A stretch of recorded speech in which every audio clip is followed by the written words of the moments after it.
Hoje a gente tem mais uma entrevista especial aqui no Bom para Todos com presidentes de centrais sindicais. Na semana passada, conversamos com Força Sindical, Central dos Sindicatos Brasileiros e Central dos Trabalhadores e Trabalhadoras do Brasil.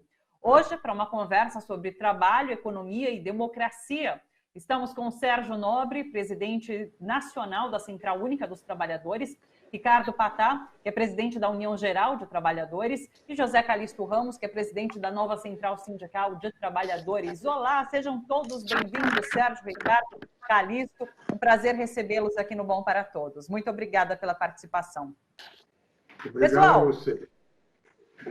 Eu que agradeço, pessoal. Obrigada. Vou começar querendo ouvir de vocês uma avaliação sobre os rumos do país nesse momento. A gente tem um governo negacionista em relação a essa pandemia da Covid-19, os números de mortes crescendo, a gente tem projeções de até 5 mil mortes diárias para daqui a um mês, no final do mês de julho. O número do desemprego bastante grande, está em torno de 14%, há quem diga que é ainda maior por conta das pessoas que não estão procurando o emprego nesse momento de pandemia e que, portanto, não são contabilizados como desempregados. E eu queria saber de vocês, então, como que vocês avaliam esse momento político no país e qual é o papel das centrais sindicais, dos sindicatos, nesse momento? Eu quero começar com o Sérgio, depois a gente vai para o Ricardo e para o Calixto. Pode ser? Quero ouvir os três em relação a tudo isso. Sérgio, por favor. De fato, o momento que é terrível. As projeções são as piores possíveis. Tem um estudo da Fundação Getúlio Vargas que mostra que se as políticas que têm sido adotadas, tanto de proteção ao emprego, quanto para impedir a quebradeira de empresas, em especial as micro e pequenas empresas, nós podemos chegar em dezembro a um patamar de desemprego superior a 20%. Isso é um patamar de desemprego que acho que nem no início da década de 80 nós tivemos, e sem contar um descaso em relação à pandemia. Nós já estamos chegando próximo, acho que até o final da semana, nós vamos chegar em 50 mil mortos. Isso é um absurdo, porque a China, com 1,4 bilhões de habitantes, que foi epicentro da crise, atravessou todo o período, desde o período de isolamento até a retomada, e saiu com 4.600 mortes.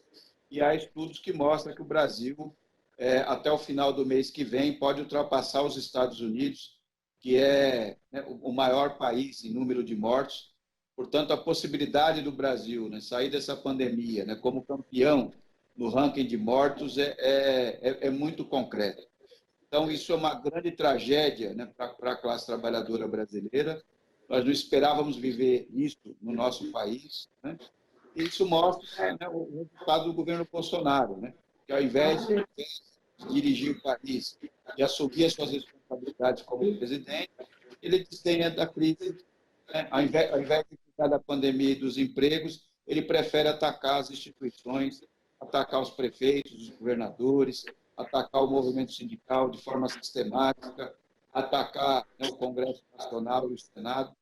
Aliás, o que foi feito no sábado passado é um crime que não pode, de maneira nenhuma, deixar de ter uma resposta muito forte da sociedade, porque atirar rojões sobre a Suprema Corte, dizendo a ataque à Suprema Corte é uma coisa gravíssima que não pode passar em branco. É um período perigoso da vida do povo brasileiro. Ricardo, quero te ouvir também sobre isso e queria que você complementasse, inclusive, falando um pouquinho sobre como os sindicatos e as centrais estão se articulando nesse momento para uma possível retomada, tendo em vista que em vários estados já há uma flexibilização em relação a não só serviços essenciais, mas outros setores também. Então, como que tem partido as discussões em relação à retomada de trabalho nesse momento? Mas vamos começar com uma avaliação mais política e depois eu quero que você complemente com isso, por favor. É um prazer muito grande estar aí com os nossos companheiros, o Calixto e o Sérgio Nobre, e todos que estão do outro lado da telinha. O tema é um tema muito complexo, porque o Brasil já estava numa situação muito difícil do ponto de vista econômico, com 13 milhões de empregados, 5 milhões de desalentados. Veio a pandemia mundial e, coincidentemente, uma ação política desnorteada, descompromissada e trazendo, com certeza absoluta, uma potencialização das contaminações e, infelizmente, das mortes. E também sem nenhum procedimento que nos apresenta do ponto de vista de recuperação da economia. Desde o começo, e essa é uma atividade que nos orgulha, é a união das centrais sindicais. Nós estamos já há 90 dias e temos conversado basicamente todos os dias com várias reuniões, ou é com o Supremo, ou é com os governadores, ou com os deputados, ou com senadores, por conta da medida provisória 936, que está para ser votada, inclusive. Então, nós temos buscado de forma... Se eu botar não carrega. Então, com os governadores, e no caso de São Paulo, quando se iniciou o processo de construção dos protocolos, porque várias das categorias que nós representamos estão na linha de frente. Motorista de ônibus, motoboys, eu sou comerciário, na hora de venda de supermercados, padarias, o pessoal da saúde em especial, telefônicos, telemarketing, enfim, o asseio e conservação. Muitas dessas atividades já estão, desde o início da pandemia, trazendo para a sociedade, minimizando certas questões. A alimentação que chega, é a limpeza e a saúde que cuida da nossa vida. Então, essa situação que temos no Brasil, totalmente atípica, ela está realmente comprometendo a nossa sociedade. Eu, infelizmente, já tenho como... Os números são tão elevados que chegar a 100 mil mortes, que para alguns não é nada, mas são 100 mil pessoas, 100 mil trabalhadores, homens e mulheres, que tombaram como se fosse numa guerra por conta das ausências de políticas públicas que possam ajudar a nós sair dessa situação. Nós, do movimento sindical, diante da abertura, e em especial como eu sou comerciário, aqui na cidade de São Paulo o comércio voltou, nós estamos exigindo que os protocolos sejam cumpridos.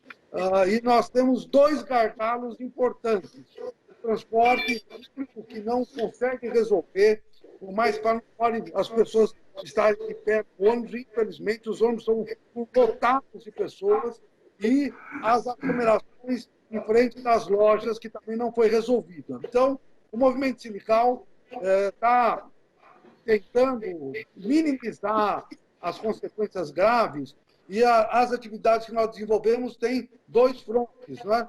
Um deles é do ponto de vista da própria economia, porque milhares de empresas, micro e pequenas, sucumbiram, e junto com elas, milhares de empregos. Então, nós estamos no Congresso, inclusive, sugerindo que postergue o fim do auxílio emergencial, e que também a questão da provisória, que tem a redução da jornada, que ela tenha complementarmente até o fim do ano a possibilidade de ter recursos para os trabalhadores, porque as empresas não têm, pequenas e micros estão quebrando, e os trabalhadores já estão sem recursos para comprar o almoço de cada dia. Então, os temas que as centrais estão desenvolvendo, tanto do ponto de vista político, da democracia, como você bem colocou no início da nossa conversa, que nós estamos defendendo e muito, tem várias atividades que nós estamos preocupando, porque a liberdade, a Constituição é fundamental.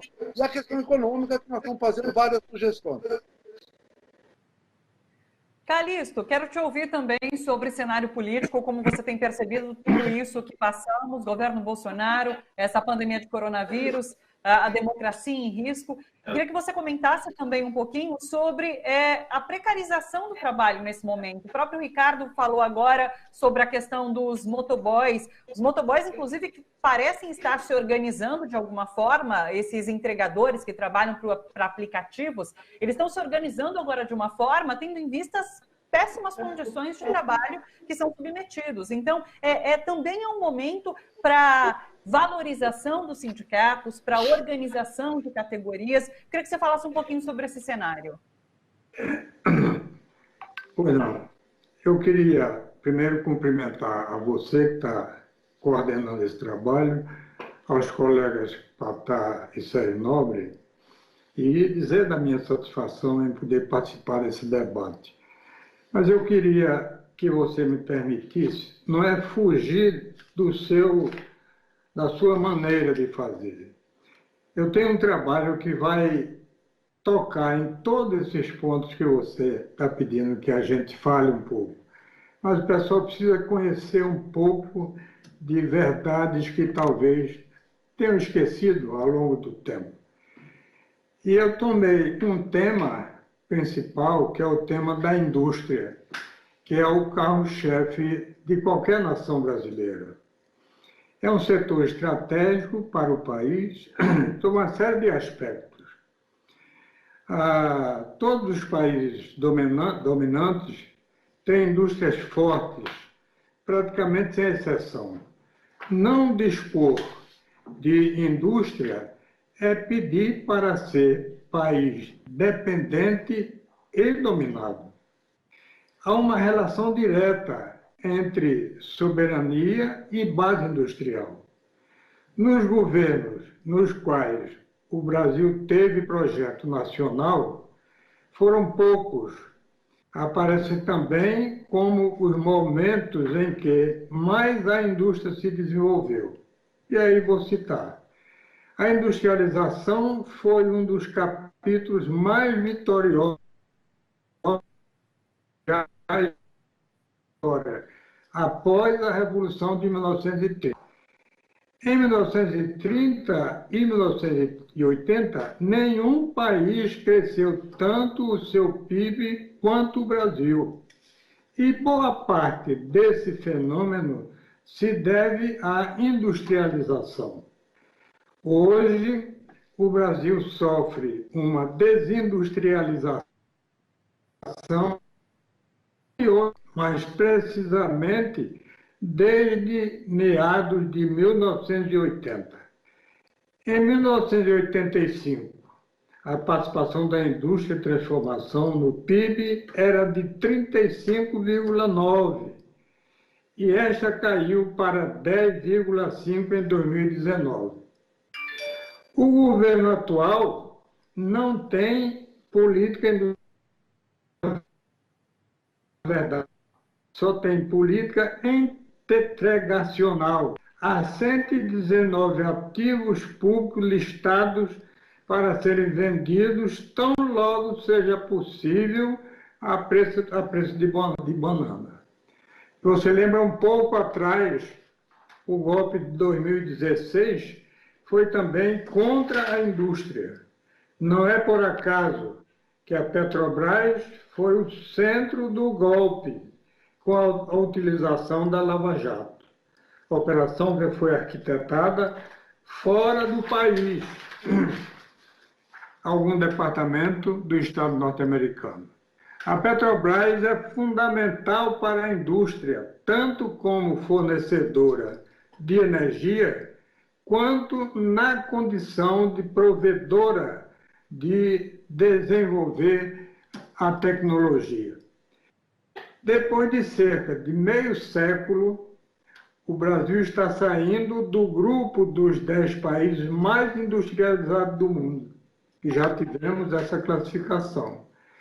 A discussão dos problemas atuais na indústria deve levar em conta que o Brasil ingressou numa espécie de tempestade perfeita, caracterizada por a contaminação em massa da população pelo Covid-19, e a curva de contaminação está exatamente ampliada. O Brasil tem hoje mais de 44 mil mortos e 900 mil contaminados. E o Brasil passou o Reino Unido e se tornou o segundo país do mundo com maior número de mortes por Covid-19. Neste momento, somente os Estados Unidos têm mortes como de 117 mil. Mas vamos ver um pouquinho da depressão econômica.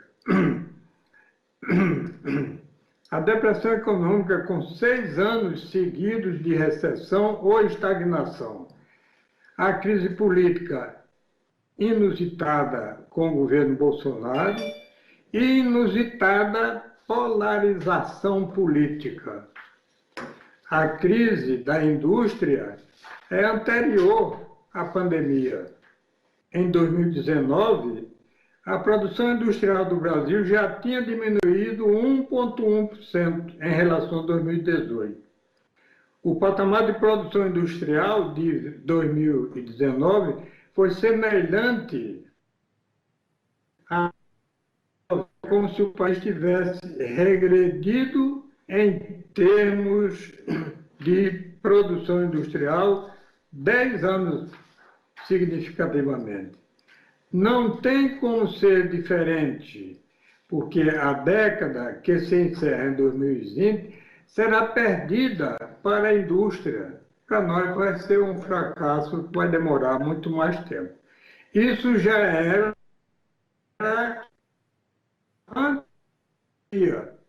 e do mundo tem ingressado na pior crise da história do capitalismo. No problema conjuntural ligado à crise, a desindustrialização coincide com um período no qual o mundo atravessa a chamada Quarta Revolução Industrial. O Brasil precisaria estar investindo bilhões em pesquisa e inovação industrial neste momento, procurando, pelo menos, congelar a histórica defasagem científica, técnica que tem o país em relação aos países desenvolvidos. Como desgraça pouca é bobagem, este período coincide com o governo mais obscurantista da história e com uma drástica queda do orçamento para a ciência e tecnologia. O orçamento da ciência e tecnologia, para ter uma ideia, esse ano foi de 7,3 bilhões, menor do que em termos nominais que que era 8,4 bilhões. Então, levando em conta tudo isso, e com mais alguns números que nós temos, nós concluímos dizendo que as centrais sindicais têm feito o seu papel. Agora, é preciso, na verdade, que tudo isso que está sendo sim chegue lá na ponta, que os trabalhadores, de um modo geral, tenham conhecimento, porque nem todos sabem o que nós estamos fazendo. Então, é uma observação que eu deixaria também para os colegas, não é? Que é encontrar um meio, porque, na verdade, nós estamos sem rumo. E o pior é que o nosso governo central também não tem rumo. Quer dizer, o rumo dele é o inverso de todas as tecnologias do mundo. Então, me parece que não está levando em conta a situação do Brasil, que cada dia vai aumentando. Hoje, lamentavelmente, é o segundo país mais afetado do mundo. Quer dizer, nós não queremos isso e nem precisamos disso. Sim. E completando, inclusive, um mês com o ministro interino da Saúde, é uma situação realmente muito complicada, e tudo que você fala sobre a indústria faz todo sentido. É uma reflexão muito pertinente que é preciso ser feita nesse momento. Sérgio, eu quero retomar com você para uma próxima questão. Eu queria que você falasse um pouquinho sobre essa medida provisória que está em votação no Senado hoje, a MP 936, que trata da suspensão dos contratos de trabalho e da redução de jornada e salários em decorrência dessa pandemia agora. Como que vocês têm observado essa MP? Qual a avaliação que você faz dela? E agora o que se estuda é o prolongamento dessa medida, né? Como que vocês avaliam essa medida? Primeiro que, no começo da pandemia, nós, das centrais sindicais, nós dissemos que a coisa mais importante era proibir as demissões no Brasil, era ter estabilidade no emprego enquanto durasse a pandemia, para que a gente criasse as condições para que, né, os trabalhadores mantivessem os seus empregos, para que nós não perdêssemos o nosso parque industrial. Então, tem que haver um conjunto de medidas articulado entre si, né? Então, o governo tomou uma série de medidas, né, que não foi construída na negociação, não foi construída na negociação. Então, as pequenas e microempresas, e o Patá conhece bem no comércio, né, é a maioria, na indústria também, são empresas que têm até 4, 5 empregados, né? Os mais de 5 milhões de empresas que existem no Brasil, cerca de 2 milhões é isso, são empresas que têm até 4 funcionários, são empresas que empregam, né, uma parte significativa dos nossos trabalhadores, né, que na pandemia não tem como sobreviver.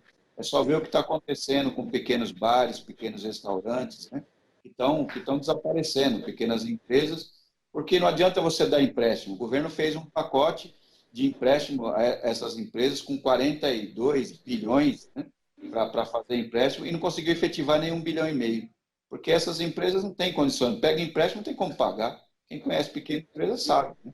Então, é hora do governo investir com recursos, né, do Estado a fundo perdido, como os países do mundo têm feito. Os Estados Unidos, a Alemanha, investiram mais de 30% do seu PIB para assegurar os empregos e também a sobrevivência das empresas. No caso dos trabalhadores, nós não somos uma Alemanha que o trabalhador tem salário elevado, nós não somos a Suécia, nós não somos o Canadá. Aqui, a maioria dos trabalhadores, quase 90%, ganha até 2 salários mínimos. Então, como é que você vai fazer uma redução de salário para quem ganha salário mínimo? É importante que tivesse um programa que concentrasse 100% da renda dos trabalhadores, em especial aqueles que ganham até 2 salários mínimos, né? Então, o governo fez tudo ao contrário. Ele fez uma medida provisória que praticamente permite as empresas reduzir os salários sem a participação do sindicato. E olha só que coisa curiosa, né? Porque os empresários sempre falaram, né, que quando um trabalhador tem salário elevado, acima de 12, de 15 mil reais, que ele tem formação superior, doutorado, e que ele é autossuficiente, tudo, né? Dá para decidir uma outra coisa, né? Que é assunto os médicos. Mas agora a provisória retira o sindicato da negociação, né? E, inclusive nas faixas salariais, onde estão a maioria dos trabalhadores, onde ele é mais fácil. A negociação pode acontecer entre desiguais, né? Então, a negociação acontece entre iguais, né? O patrão, de um lado, ele pode tudo, o trabalhador do outro não pode nada, então chama o trabalhador e fala, assina aqui, então você vai embora sem nada, né? Qual é a alternativa que tem, né?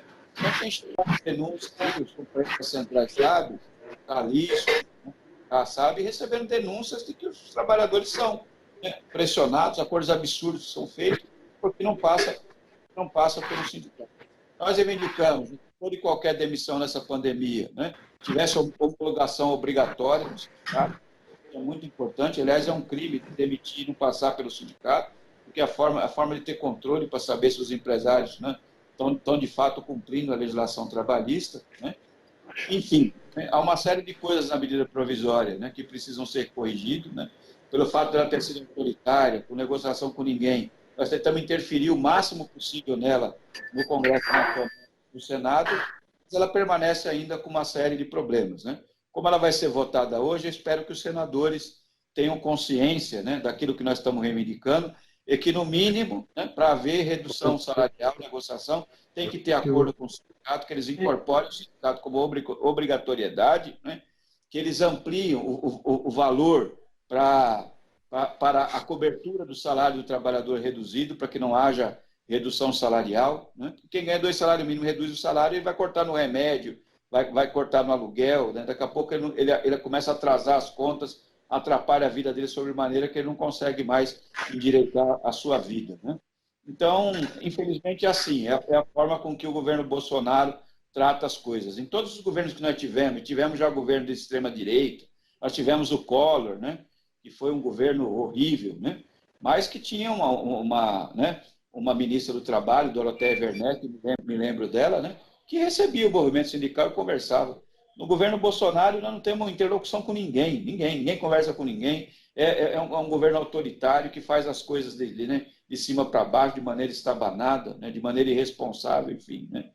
Então, vamos aguardar, vamos confiar para que o Senado tenha um pouco mais de responsabilidade e ouça, né, aquilo que o movimento sindical propôs de mudança na MP.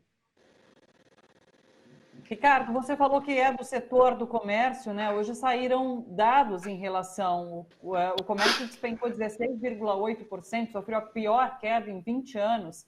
Isso por conta da pandemia, desse isolamento que tem sido feito, né? Inclusive, todas as atividades sofreram queda, até os setores considerados essenciais durante essa pandemia. E o que a gente sabe, o próprio Sérgio Nobre agora trouxe também, é que pequenas empresas, pequenas e médias, inclusive, têm fechado porque não conseguem nem acessar a ajuda, às vezes, no banco. Então, tem essa dificuldade também, né? Queria que você falasse um pouquinho sobre esse setor especificamente. E você falou também, trouxe na sua resposta anterior, um pouquinho sobre a situação dos motoristas. E eu sei que há um movimento dos sindicatos, dos motoristas de ônibus, de transporte público, de retomada de 100% da frota, porque agora, nesse momento em que se flexibiliza o isolamento, que mais gente está pegando o transporte público, é muito importante que toda a frota possa rodar para que haja um distanciamento maior, porque o que a gente vê em imagens é todo mundo aglomerado ali no ônibus, no metrô, no trem. Então, eu queria que você falasse um pouquinho sobre esses dois setores, o comércio e essa questão dos motoristas, por favor. Com relação, inclusive, aos motoristas, nós tivemos até uma reunião hoje da categoria do Brasil todo, de todas as centrais, e existem várias questões. Não existe proteção. Só em São Paulo, infelizmente, morreram mais de 20 motoristas nesse período. E parece que as pessoas não se preocupam com a vida, não é? Como disse anteriormente, simplesmente são números. E a questão mais fundamental da sociedade é a nossa própria vida, não é? E nós temos, em várias oportunidades, exigido que se tenha a frota total, porque é insano você possibilitar a abertura de comércio e algumas outras áreas, e onde os trabalhadores do comércio são da base da pirâmide, são trabalhadores simples que moram na periferia, nas comunidades, o transporte é o público, não tem outra alternativa. Então, para eles, teria que ser, no mínimo, melhorada essa condição para que eles pudessem, pelo menos, eles vão trabalhar. Porque eu costumo dizer, Thalita, para todos, que o comerciário ele é um verdadeiro servidor público. Ele só não tem a sua aposentadoria integral e a estabilidade do emprego, mas está sempre a serviço da população. Não é? E nós percebemos, então, tanto na ponta do transporte público, que é a questão que você comenta, e que existe, inclusive, possibilidade efetiva de um grande movimento para que a gente possa valorizar a categoria dos motoristas, dos condutores, não é? Para que eles possam, eles estão trabalhando, mas eles estão morrendo, estão se contaminando, então precisa ampliar ao máximo e ter proteção, tem que ter um acrílico, tem que ter uma série de condições que impeçam que essas pessoas que estão se dedicando desde o começo da pandemia, não se negam a isso, mas estão até morrendo. E no que tange ao comércio e ao que saiu, as perspectivas que os economistas dizem, que os economistas que têm uma possibilidade razoável que pensam num decréscimo de 5% do PIB. Os realistas acham que vai perder de 8% a 10%.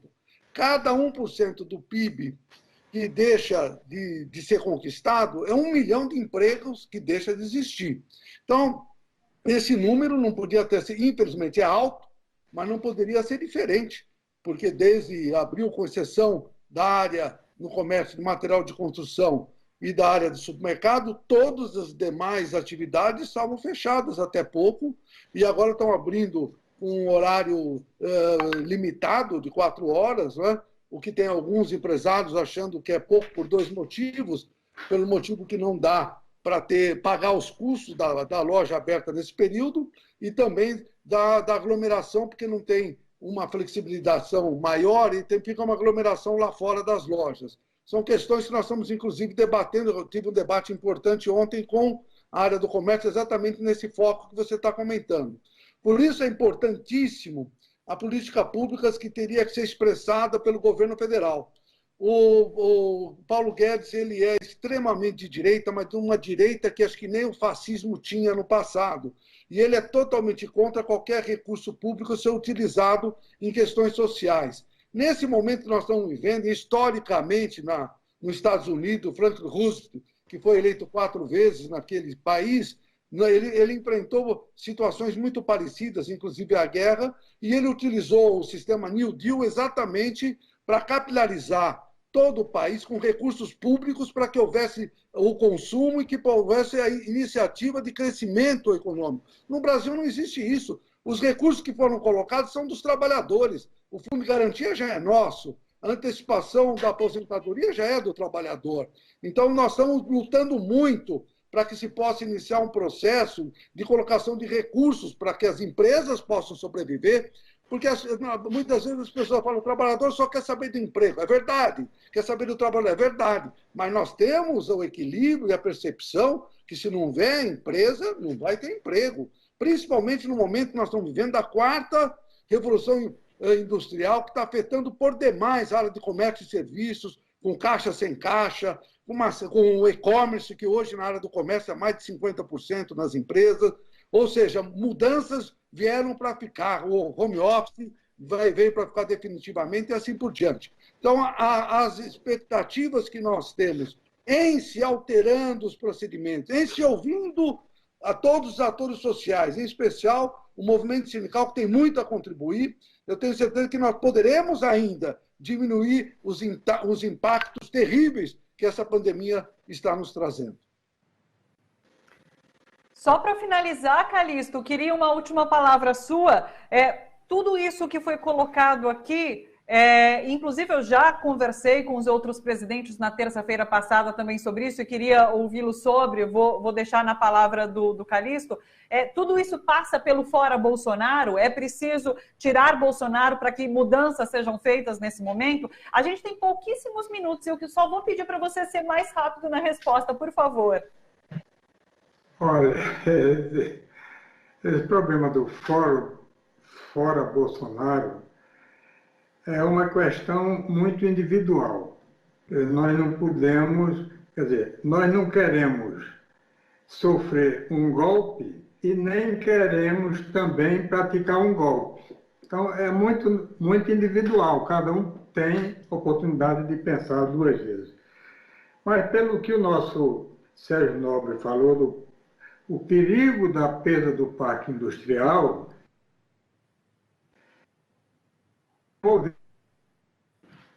para ter uma ideia, a indústria, ou a atividade que mais emprega é a construção.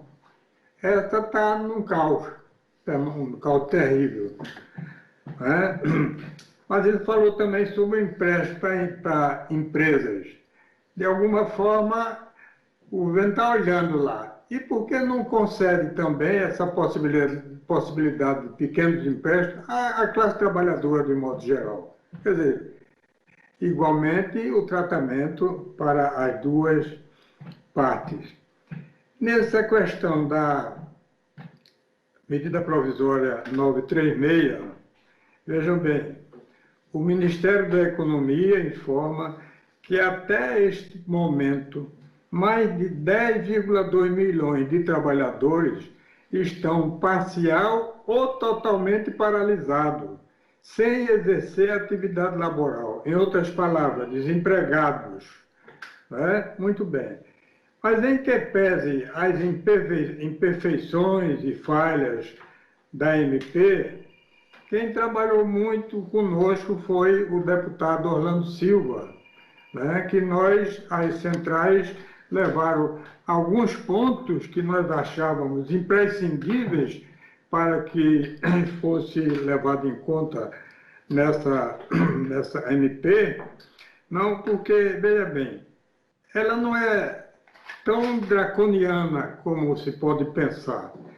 porque ela oferece uma alternativa à demissão, pois mantém o vínculo de emprego, mitiga a perda de remuneração mediante o benefício emergencial. Mas tem um ponto nessa MP, que nós temos que fazer tudo para conseguir. É a participação do sindicato em qualquer tipo de negociação, quer em acordos individual com o emprego, quer seja no contexto dos dissídios, das convenções e assim sucessivamente. Quer dizer, relegar o sindicato à expressão mais simples e deixar os trabalhadores sem exatamente um órgão que pudesse ajudar, lhe orientar, inclusive, né, para conseguir não perder tudo, como a situação prevê. Então, acho que, como eu disse no início, as centrais estão fazendo a sua parte. Só precisa essa extensão. Com essa extensão, né, nós esperamos que a votação de hoje ou amanhã, né, o nosso deputado possa ainda influir para que nós consigamos, pelo menos, retomar um pouco a valorização do sindicato, porque tiraram assim, com 2 canetadas. Então, nós esperamos isso com muita esperança.